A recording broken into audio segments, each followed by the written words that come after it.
All right, Mr. Ahmed here for 2.4. This begins our journey in proofs for geometry class. The way we're going to start with proofs is by using a concept that you're already familiar with, which is solving equations. As we're solving the equation, we're going to justify each step, which is the process that has to be used anytime we complete a proof. That justification for each step is showing that what we are doing is justified in the mathematical world, and with that justification it will show that it is true for every single case. So with the algebra proof, the reason why we start with those is to try and familiarize yourself with the proof process by using something you already have used rather than just jumping right into geometry, which is a concept that is somewhat new to you.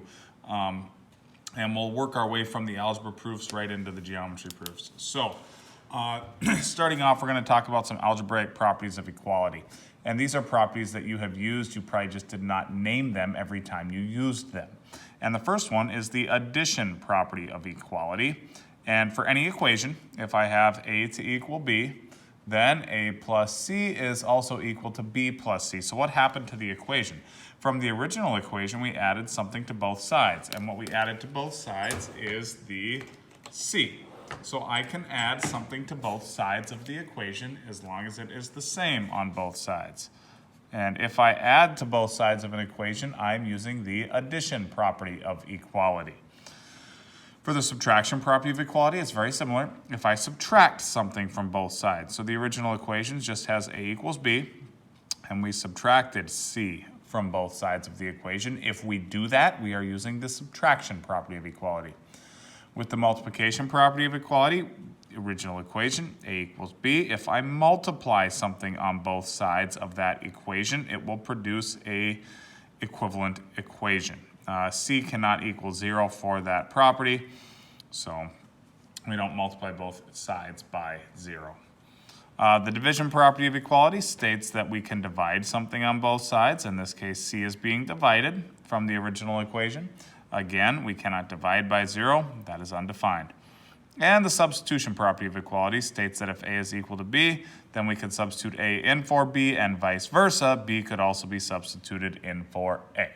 So what we're going to do is we are going to solve an equation. We are going to justify each step. The first time, I am just going to do it in layman's terms, and we will start our proof process. Our proof process is going to be a 2-column proof. Our statements will be on the left, our reasons will be on the right. In the first problem, it says solve 3x plus 2 equals 23 minus 4x. The first step of that process is to just write down the equation. When we write down what we know, we will call that in the proof world, that is a given.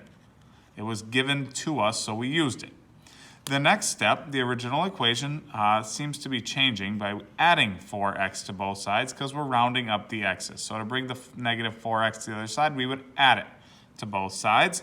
And if we use that property, we are using the addition property of equality. I abbreviate property of equality POE. Okay?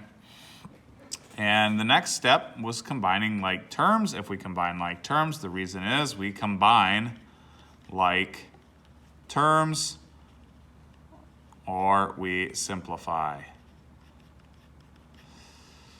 All right, next step is subtracting 2 from both sides. The reason why we're subtracting 2 is to get rid of the 2 to isolate the x. So if we subtract from both sides, again, that is called the subtraction property of equality, POE. Okay? And again, combining like terms. Our reason for combining like terms is just combine like terms. And finally, the last step was to divide both sides by 7. And if we divide each side by 7, we are using the division property of equality. Okay? So that is our first proof. We justified each step to end with our result of x equals 3. That is always true for this equation, and it is justified mathematically. Another property we will use is the distributive property. If we distribute, we will say that we use the distributive property.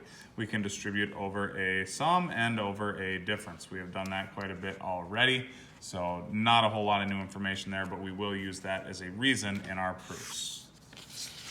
So, moving on to some more intriguing material is the reflexive, symmetric, and transitive properties of equality. So the reflexive property states that anything is equal to itself. If I have a number a, that is also equal to a. In segments, any segment is also equal to itself. In length, we cannot have congruent segments equal, right? The lengths are equal, so there's no segment sign above.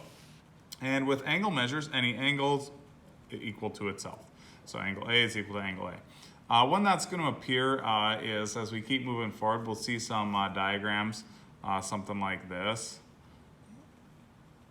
where a piece is shared for two figures. So this piece in the middle is equal to itself. That's where that comes up quite a bit. We won't use it a ton right now, but we will see it, especially when we start working with triangles. The symmetric property states that if A is equal to B, then B is equal to A. So the original statement just flips the order, all right? I can say if A equals B, B equals A. If we do that, we are using the symmetric property. That also applies for segments that are equal in length. If AB is equal to CD, I could also say CB is equal to AB. And also with angles, if A equals B, then B is equal to A.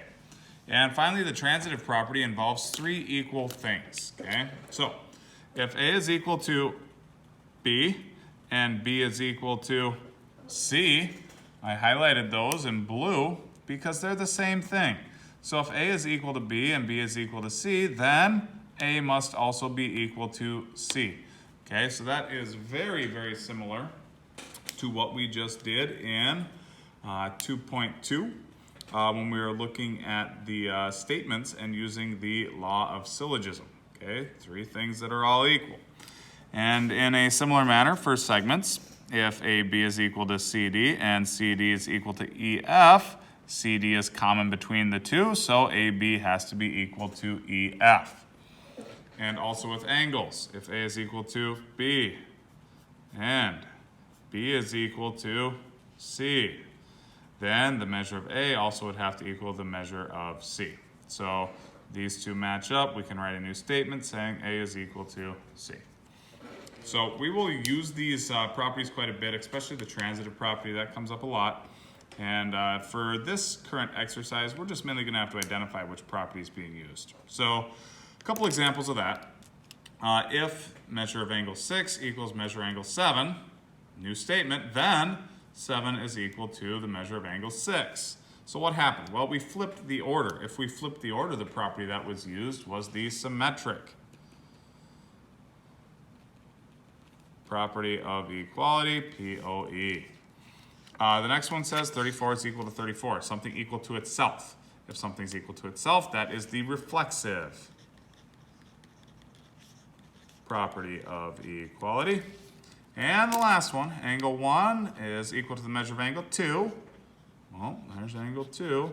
And angle 2 is equal to the measure of angle 5, so 2 is common between the two. Then angle 1 is equal to 5 is what it states. That is the transitive property of equality. And we got it. So you'll have some exercises where you have to identify the property being used. You might also have to fill in some blanks using those properties. Finally, wrapping things up for today, we are going to work on actually writing a two-column proof by solving an equation.